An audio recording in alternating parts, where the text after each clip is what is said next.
Kalau kita mengharapkan 100% kepada KPDNKK untuk memastikan harga barang ini turun, ataupun mengharapkan peniaga KPDNKK yang betul-betul untuk memastikan mereka ambil untung hanya 2%, 3% dalam keadaan kita ekonomi terbuka. Kerana dalam ekonomi terbuka, kuasa untuk mempengaruhi dan menetapkan harga barang itu, terutamanya harga barang terakhir yang sampai kepada pengguna, adalah begitu terhad.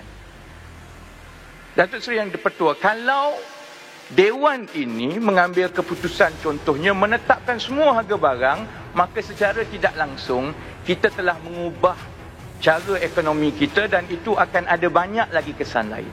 Sebab itu daripada awal-awal lagi, saya dan sahabat-sahabat yang lain daripada sebelah sini memberi penekanan bahawa sebarang langkah makroekonomi yang ditetapkan oleh Yang Amat Berhormat Pekan sebagai Menteri Kewangan adalah perlu diperincikan dan perlu dengan berhati-hati, kerana apa yang ditetapkan di peringkat makro itu akan ada kesan yang besar di bawah, kerana ia merupakan perkara-perkara yang mempengaruhi kos perniagaan, kos barang, kos membuat perniagaan, kos menghantar barang dan lain-lain. Itu kemudian dihantar kepada KPDNKK untuk menjawab. Kita akan tukar Menteri KPDNKK tiap-tiap 2 tahun kalau macam itu. Jadi sebab itu, saya nak sebut balik bahawa memang betul secara idealnya, sempurnanya di dalam ekonomi yang betul-betul terbuka, harga barang ditetapkan oleh penawaran dan permintaan.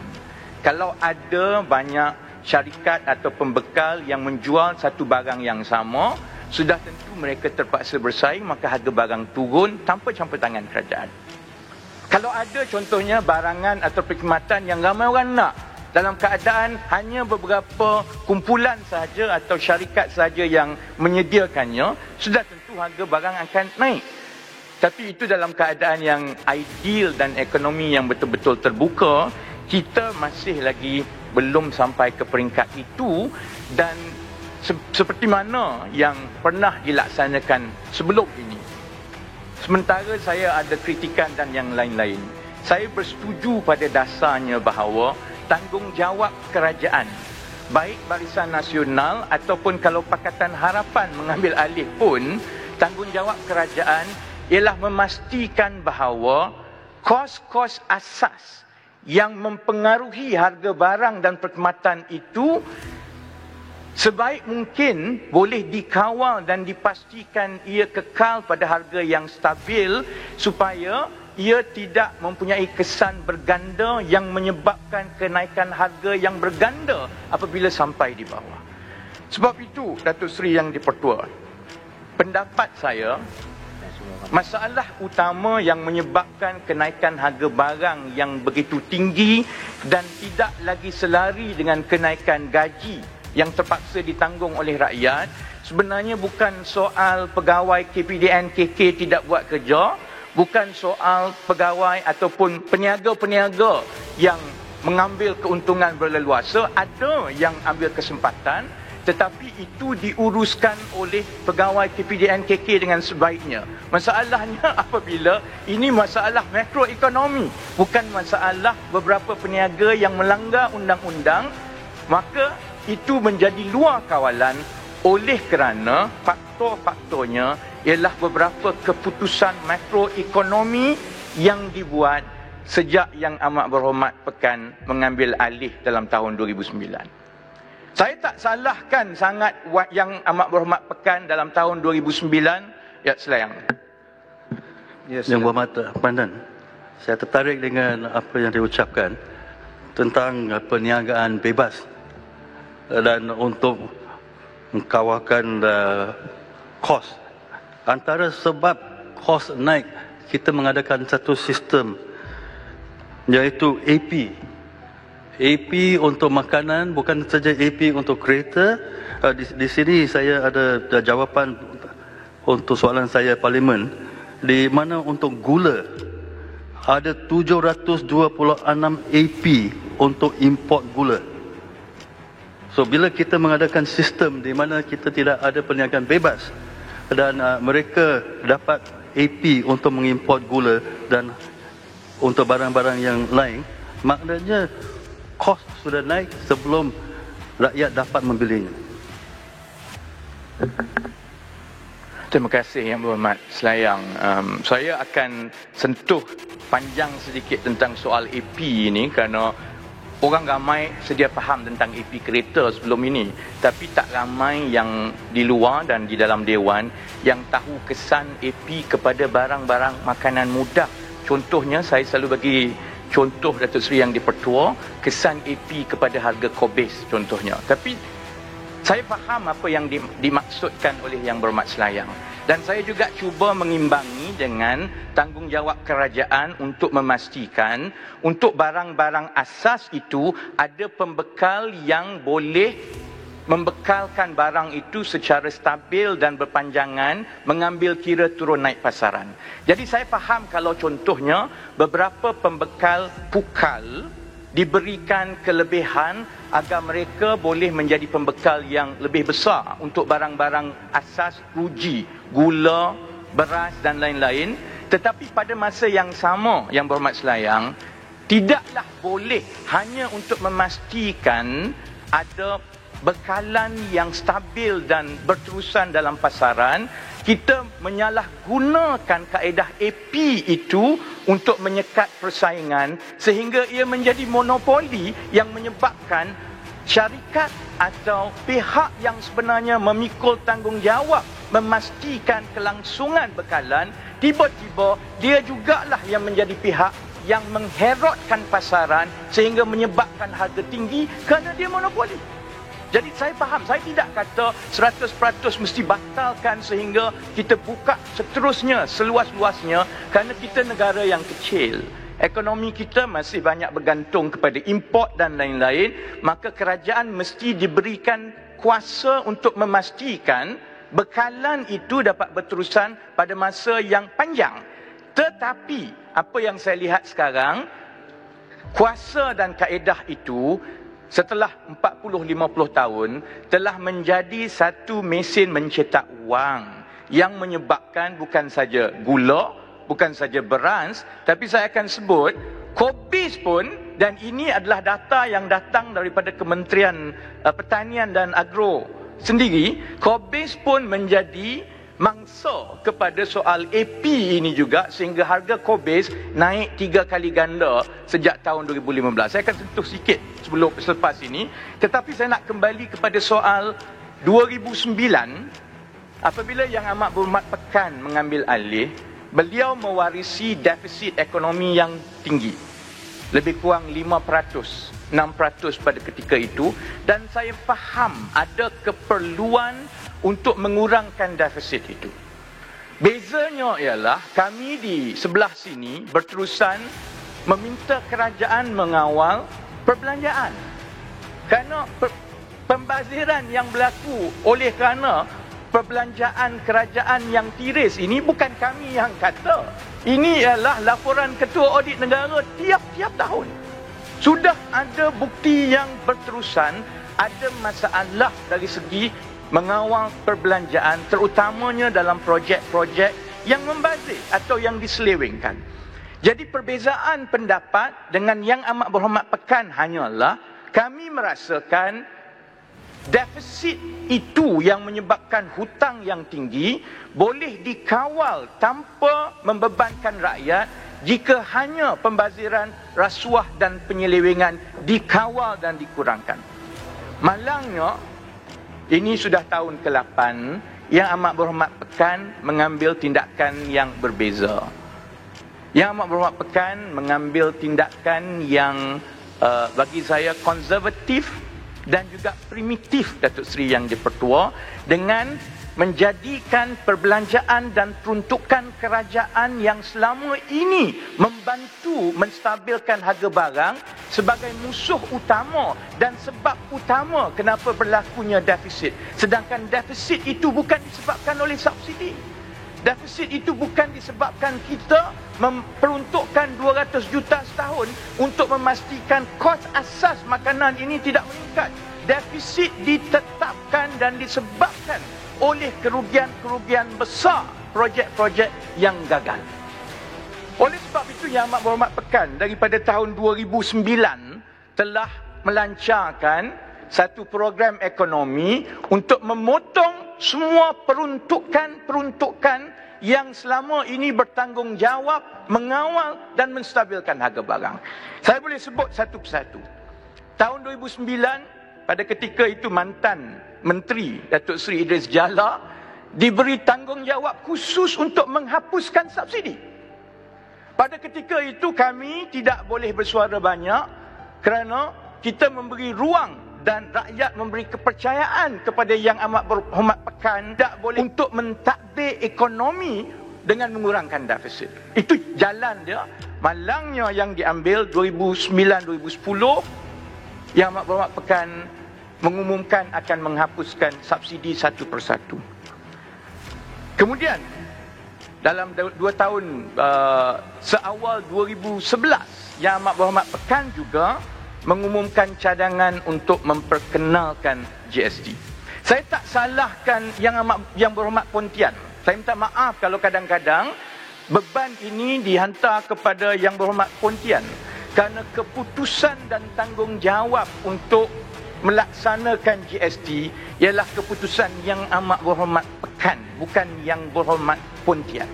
Dia yang umum 2011 dan dengan segala tentangan pun Yang Amat Berhormat Pekan menetapkan untuk meneruskan juga pelaksanaan GST dalam tahun 2015 dalam keadaan rakyat dan ekonomi negara tidak bersedia. Jabatan Seraya. Pandan. Ya, sila. Terima kasih Pandan. Terima kasih Datuk Seri Speaker. Saya mendengar dengan teliti apa yang Pandan sebut tadi. Yang mengatakan Yang Amat Berhormat Perdana Menteri menyatakan tentang GST pada 2 tahun yang lepas. Tapi setuju tak Pandan atau sedar tak Pandan bahawa GST ni bukan kita sembang baru 2-3 tahun. GST ni telah dibincangkan melebihi 30 tahun sejak daripada 1983 dan pernah dibawa ke dalam Dewan ini oleh Tun Daim, pernah dibawa ke dalam Dewan ini oleh Datuk Seri Anwar dan pernah dibawa ke dalam Dewan ini dalam ucapan bajet oleh Tun Abdullah Ahmad Badawi. Dan kemudian setelah dibuat penelitian, setelah dibuat konsultasi, setelah dibuat segala kajian, dibawa oleh Yang Amat Berhormat Perdana Menteri sekarang. Setuju tak benda ni dah lama sembang, bukan sembang 2-3 hari. Pandan. Bola tanggung, terima kasih Yang Berhormat Bagan Serai. Memang betul-betul bola tanggung. Yang Berhormat Bagan Serai memang saya faham cukup cintakan GST. Itu satu pendirian yang bahaya dengan dekat dengan pilihan raya sekarang. Saya faham fakta yang disebutkan oleh Yang Berhormat Bagan Serai itu betul. Soal GST ini mula dibawa seawal 80-an bermula dengan Tun Daim Zainuddin. Bezanya begini Yang Berhormat Bagan Serai. Perdana Menteri dan Menteri-Menteri Kewangan sebelum ini mendengar pandangan daripada ahli ekonomi dan juga penasihat-penasihat yang menuntut supaya dilaksanakan GST. Tetapi bila dibawa ke Dewan ini, apabila dibawa keluar dan ditanya rakyat, Perdana-Perdana Menteri sebelum ini, Menteri-Menteri Kewangan sebelum ini menghormati dan mengetahui bahawa melaksanakan GST dalam keadaan gaji rakyat masih lagi rata-rata rendah hanya akan membebankan rakyat. Sebab itu mereka bawa dan kemudian mereka tak laksana. Kami tak pernah memusuhi GST. Saya dilatih dalam bidang itu. Bezanya ialah dalam keadaan sekarang ia membawa lebih mudarat kepada rakyat. Kita sepatutnya mencontohi perkara-perkara ataupun langkah-langkah yang diambil sebelum ini. GST ini kalaulah dah tak boleh buat apa sangat dah, itu pun saya rasa banyak lagi langkah-langkah lain yang boleh diambil seperti mana yang pernah diambil oleh Perdana Menteri dan juga Menteri-Menteri Kewangan yang sebelum ini. Jabatan Seraya ada lagi bentuk. Terima kasih Pandan. Terima kasih Atus. Saya nak tanya Pandan balik lah. Adakah 170 negara yang telah mengamalkan GST dah tak ada apa-apa nak buat dah? Dah tak ada apa-apa yang boleh dah, baru nak amalkan GST. Adakah begini negara lain? Itu saya nak tanya. Dan bukankah sejak Yang Amat Berhormat Perdana Menteri memasuki pejabatnya sehingga sekarang, pendapatan per kapita telah meningkat, ekonomi telah meningkat, bisnes telah meningkat, rakyat tidak hidup sengsara. Tidak hidup sengsara. Ada rakyat yang susah tapi kerajaan telah banyak menolong. Saya nak Pandan bagi pendapat. Terima kasih Bagan Serai dan saya bagi kepada Rasa. Terima kasih Yang Berhormat Pandan, terima kasih Dato' Sri Speaker. Yang Berhormat Pandan, setuju tak dengan saya? Sebab rakan-rakan di sebelah situ, dia orang memang sering mengagung-agungkan pelaksanaan sistem cukai GST. Tetapi satu perkara yang saya rasa agak pelik, mengapakah perkataan GST dia hilang ketika masa kempen PIU yang ke-13? Jikalau Barisan Nasional mengumumkan bahawa jikalau mereka menang ketika PIU 13, mereka akan laksanakan GST, saya cukup yakin sekali kita di sini akan duduk di sebelah sana dan sebelah sana akan duduk di sini. Betul tak Yang Berhormat Pandan? Saya bagi kepada Stew juga. Terima kasih Pandan. Bagan Serai, jangan layan. Bagan Serai jangan layan. Sebab Pandan bercakap merapu. Merapu maksud saya dalam konteks pindaan undang-undang sekarang. Kita bercakap tentang dasar harga terangkum. Tidak ada kena-mengena langsung apa yang diberitahu. Jadi maknanya sekarang saya pun tak faham ni, dia merapu kat sini ni tentang apa sebenarnya. Ceritalah pasal dasar terangkum perlu diadakan, perlu dipinda ataupun tidak. Itu saja. Jadi maknanya sekarang kita biarkan, ya. Baik, terima kasih. Kita biarkan mana Pandan bercakap pasal isu-isu lain. Yang isu yang kita ada sekarang, dia India Mahkota ni dia memang merapu, suka merapu juga. Terima kasih Stew sebab jadi saya ada 7 minit. Saya tak ada bila sentuh, belum sentuh lagi pun tentang pindaan. Tak sebut langsung dasar terangkum. Saya akan jawab, cuma minta Stew duduk dulu supaya saya ada 7 minit saya kita jawab. Sebab saya fed up dengan masalah tak tahu apa yang dia nak bercerita sekarang. Datuk Seri Yang Dipertua, saya Stew lagi berapu lah, duduklah. Supaya yang mendengar semalam, yang bercakap semalam semua merapu. Cabaran saya tentang GST pun tak berani ambil. Ini berani ambil GST, tak turun pasal malam, turun pasal tani. Kami duduklah, duduk. Rakyat, ambil video, boleh. Isunya sekarang, ambil cabaran tentang GST, berani.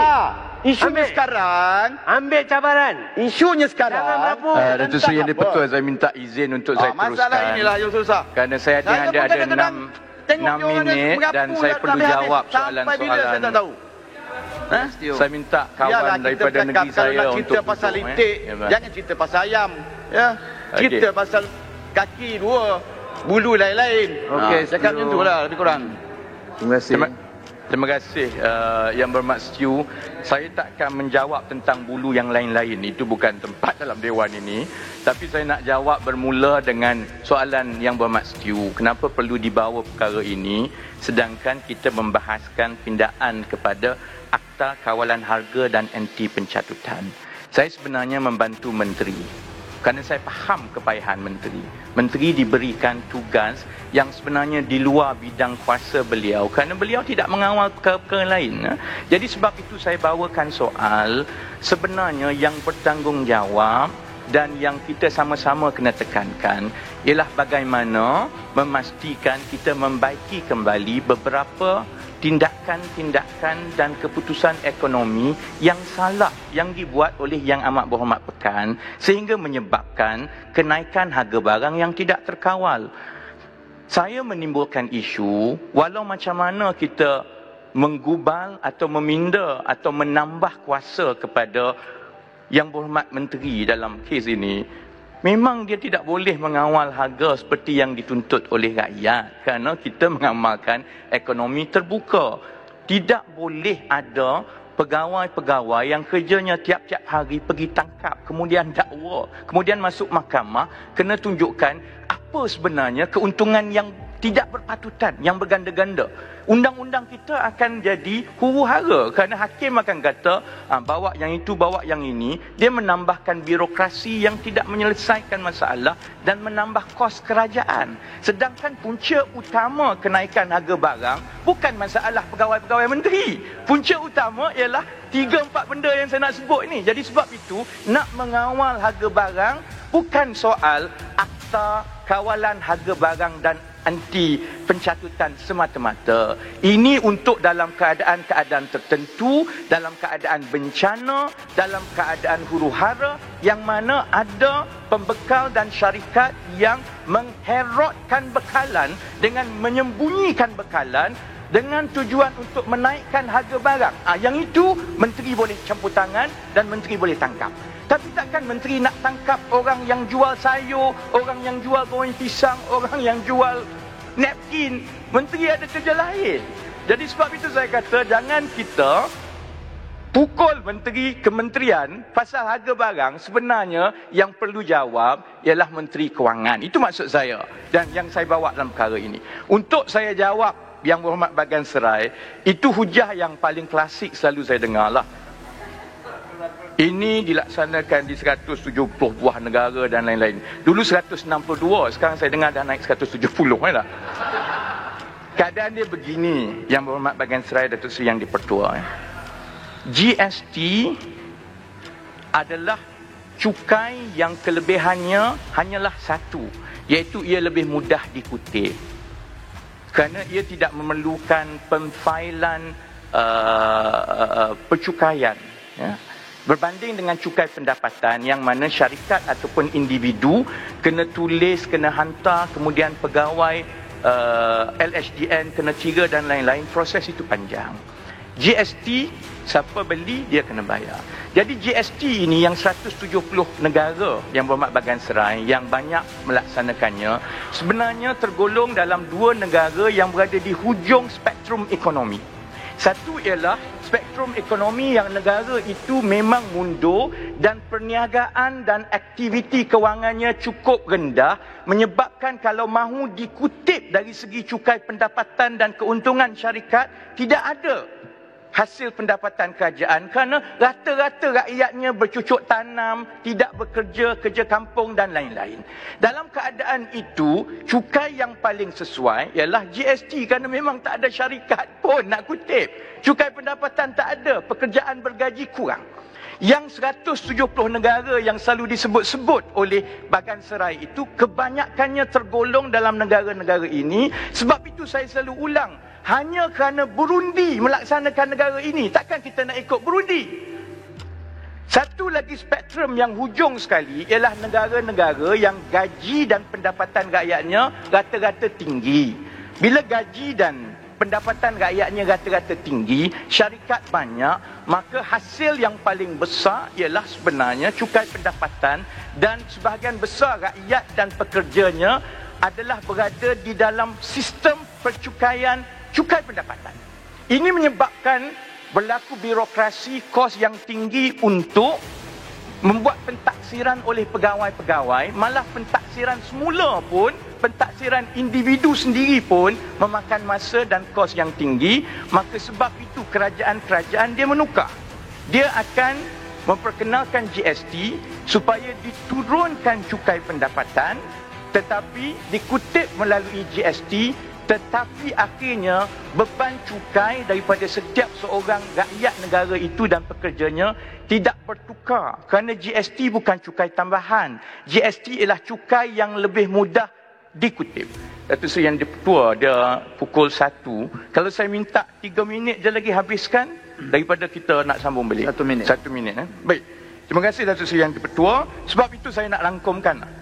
Saya selalunya bergaduh dengan menteri dalam bab-bab harga barang ni. Tapi kita kena berlaku adil. Saya nak pulangkan perkara ini kepada Yang Amat Berhormat Pekan. Kerana perkara yang telah berlaku dalam 6-7 tahun yang lepas, yang menyebabkan kenaikan harga barang yang berganda lepas satu kepada satu, sehinggakan segala langkah-langkah yang diperkenalkan melalui kementerian-kementerian seperti KPDN KK melalui BRIM dan lain-lain ini tidak berkesan ialah kerana berlaku 4 perkara yang sebenarnya adalah kegagalan Yang Amat Berhormat Pekan. Pertama, saya dah sebut dasar menghapuskan subsidi, dan sekarang tahun 2017 kita tidak ada subsidi sangat pun, hampir semua dah habis. Yang kedua, dasar menghapuskan subsidi dan mengapungkan sepenuhnya harga petrol dan diesel seperti yang berada sekarang. Itu menyebabkan kenaikan harga kerana peniaga-peniaga terpaksa mengambil kira kos yang tak ada subsidi untuk gandum, harga minyak naik. Kemudian 2015 dilaksanakan pula GST, dan yang terakhir Datuk Seri Yang di-Pertua, saya tak boleh cerita pasal Kobis saya, lain kali saya cerita pasal Kobis. Dan yang terakhir kegagalan Yang Amat Berhormat Pekan ialah ekonomi di bawah beliau telah menyebabkan mata wang kita jatuh mendadak. Dalam keadaan kita banyak bergantung kepada barang makanan dan barang bekalan import, itu telah menyebabkan harga barang naik. Saya minta maaf Rompen, boleh saya jawab dalam ucapan yang lain. Saya kena simpulkan dah pukul 1-2 minit. Jadi sebab itu saya minta Dewan sebenarnya, kalau kita benar-benar ikhlas untuk menyelesaikan masalah kenaikan harga barang, kita kena berbincang dengan Yang Amat Berhormat Pekan, bukan Yang Berhormat Larut, kerana ini di luar bidang kuasa Yang Berhormat Larut. Saya minta supaya perkara ini dibawa ke Kabinet, dan saya sokong pindaan yang ada ini, tetapi saya yakin pindaan yang ada ini tidak boleh membantu sangat, malah membebankan menteri dalam keadaan ia tidak berlaku adil kepada Yang Berhormat Larut. Terima kasih, saya menyokong. Assalamualaikum.